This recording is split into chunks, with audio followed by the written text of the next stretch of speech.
Olá. Sabe, figuras históricas que impõem respeito, até medo, são sempre fascinantes, né?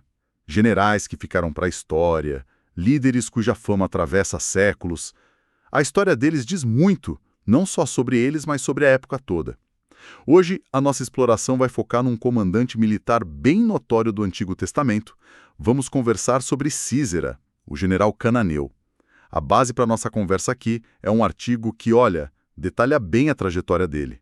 O poder militar que ele tinha, que não era pouco, os anos de opressão que ele impôs e, claro, a queda dele, que foi bem surpreendente. Então, o nosso objetivo aqui é tentar entender melhor quem foi esse Císera, por que ele virou esse símbolo de opressão para os antigos israelitas e como que a história dele acabou daquele jeito, um jeito bem inesperado, com figuras femininas tendo um papel assim decisivo. Então tá, vamos mergulhar nessa análise. Para começar, vamos situar a coisa. Císera. Ele era o quê? O comandante do exército do rei Jabim II de Canaã. Esse rei governava lá em Hazor, uma cidade importante. E isso coloca a gente mais ou menos na era dos juízes em Israel. Um período meio turbulento, né?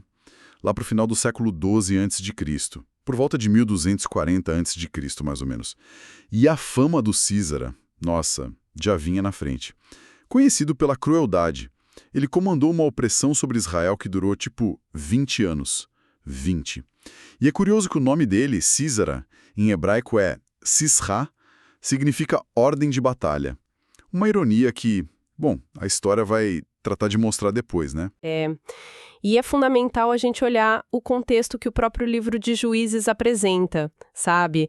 Essa opressão toda com Jabim e Císera, ela não vem do nada na narrativa. Ela acontece depois de um período até longo de 80 anos de paz para Israel, que tinha sido conquistada antes, e o que a narrativa bíblica faz questão de frisar essa conexão de causa e efeito, né?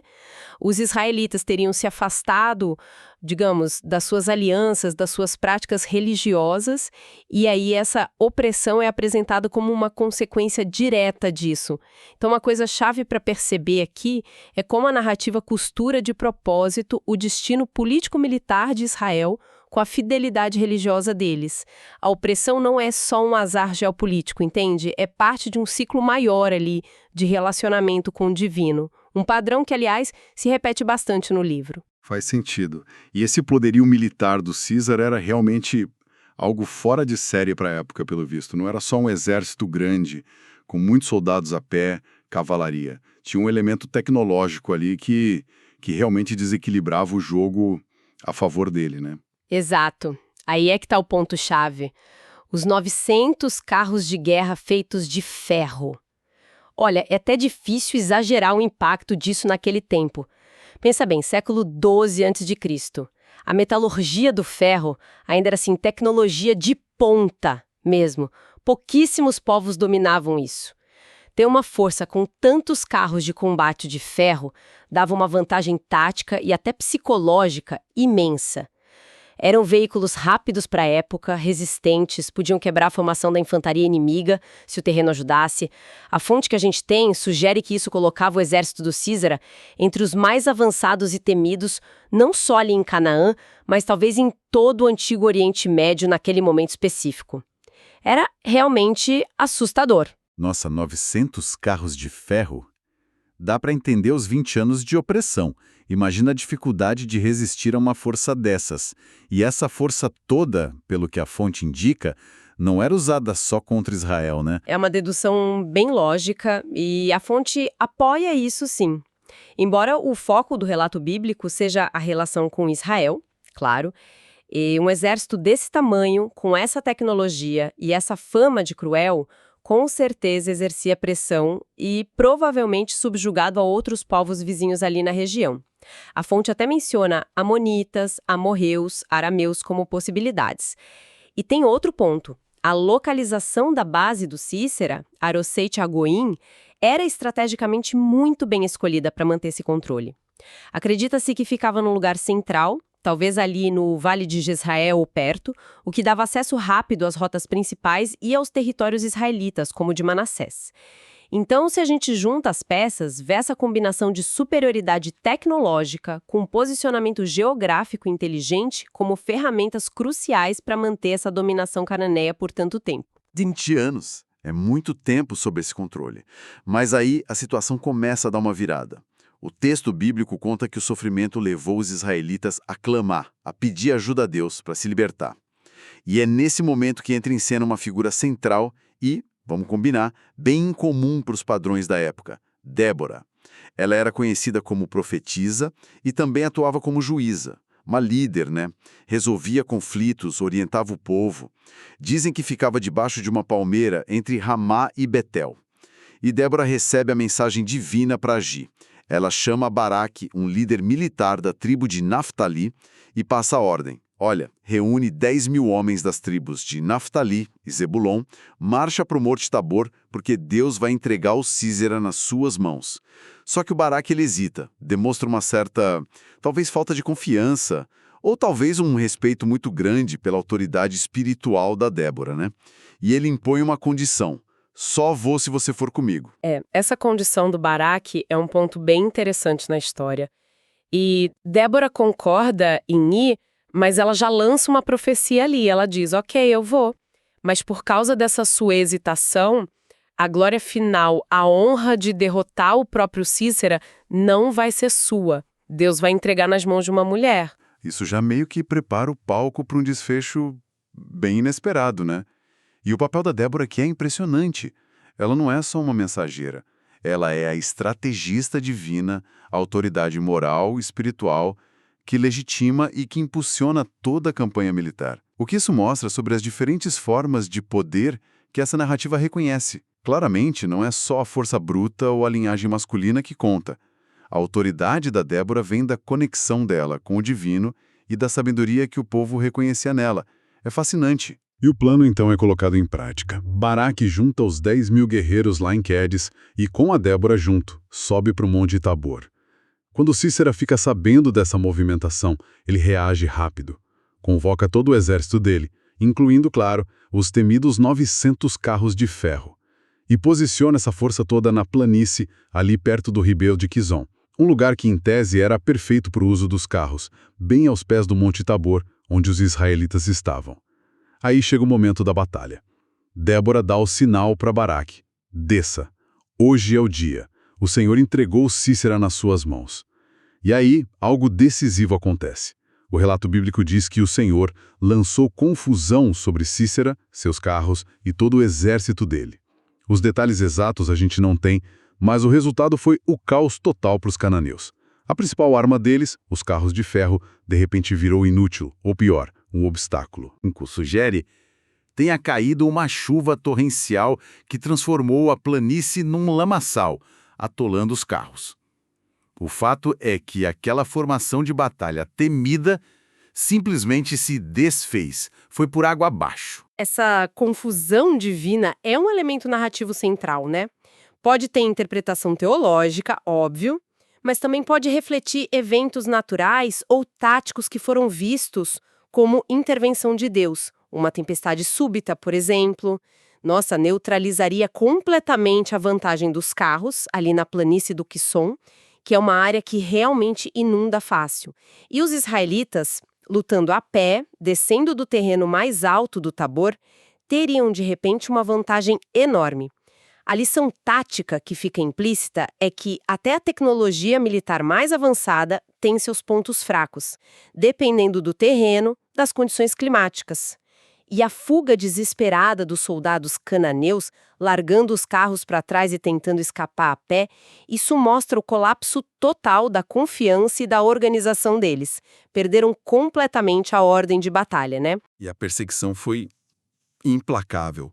Os israelitas foram atrás dos soldados em fuga por uma distância longa, mais de 30 quilômetros, até Arosete Agoim, que era a base de onde o Sísera operava. A vitória foi completa, o exército cananeu foi dizimado. Mas, e o próprio Sísera, o general?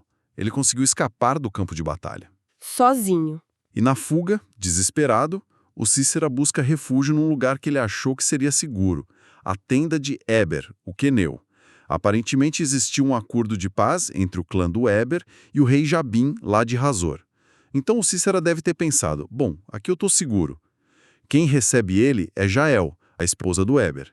A Jael demonstra hospitalidade. O Cícera pede água, está exausto. Ela oferece leite para ele, talvez leite coalhado, que era considerado mais refrescante, nutritivo, mas talvez também ajudasse a dar sono. Ela cobre ele com um manto e ele capota, dorme profundamente. E aí vem a virada final, chocante, né? Enquanto aquele general temido está ali dormindo, vulnerável, a Jael pega uma das ferramentas mais comuns do dia a dia nômade dela, uma estaca de tenda e um martelo. Com uma coragem e uma determinação impressionantes, ela chega perto e crava a estaca na têmpora do Cícera. Mata ele ali mesmo. O relato em Juízes 4, versículo 21, é bem direto, até brutal. Pouco tempo depois, o Baraque chega, ainda procurando Cícera, e a Jael vai ao encontro dele e o leva para dentro da tenda, mostrando o corpo do comandante inimigo. Fim da linha para Cícera. Exato. E essa ação da Jael é o clímax que realmente sela a vitória israelita e, claro, cumpre a profecia da Débora.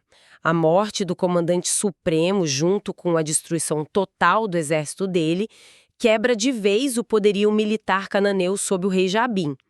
Isso abre o caminho para a libertação de Israel. E o que é realmente subversivo aqui, talvez o ponto-chave para a gente sacar, é como essa narrativa coloca figuras que normalmente seriam marginalizadas, mulheres, numa sociedade super patriarcal, em papéis absolutamente centrais para a salvação nacional. Débora com a estratégia, a liderança espiritual e Jael com a ação direta, decisiva, corajosa. É uma inversão total de expectativas.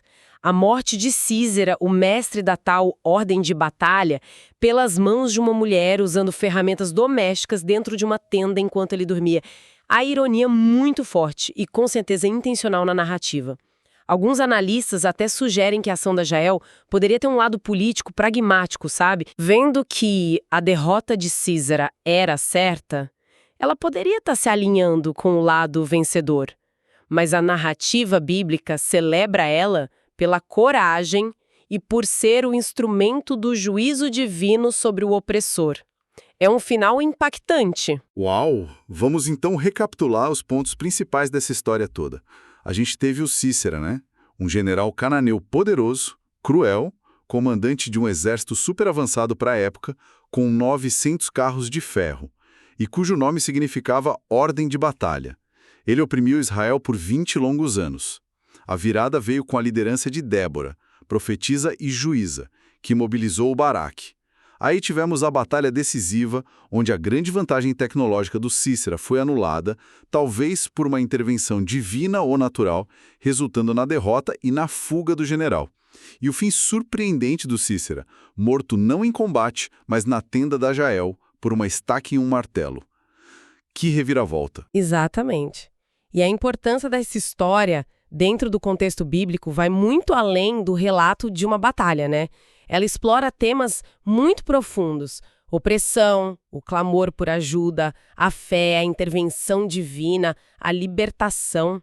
Mas talvez o aspecto mais marcante mesmo e que fica é a forma como ela desafia as estruturas de poder que eram um padrão da época. Ao colocar Débora e Jael em posições tão cruciais, uma liderando espiritualmente, estrategicamente, e a outra executando o golpe final, a narrativa oferece uma visão alternativa sobre onde está a verdadeira força e quem pode ser um agente de mudança.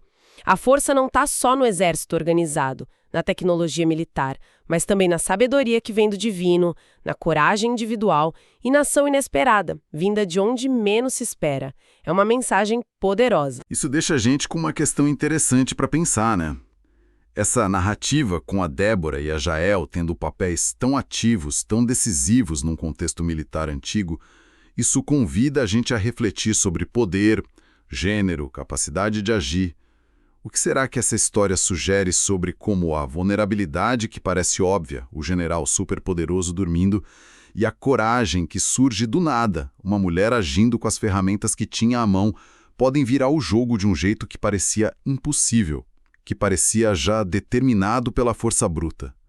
É quase um lembrete de que os rumos da história podem ser alterados por fatores e por pessoas que as estruturas dominantes muitas vezes nem enxergam, né? Fica aí a reflexão sobre como a gente vê liderança e poder até hoje.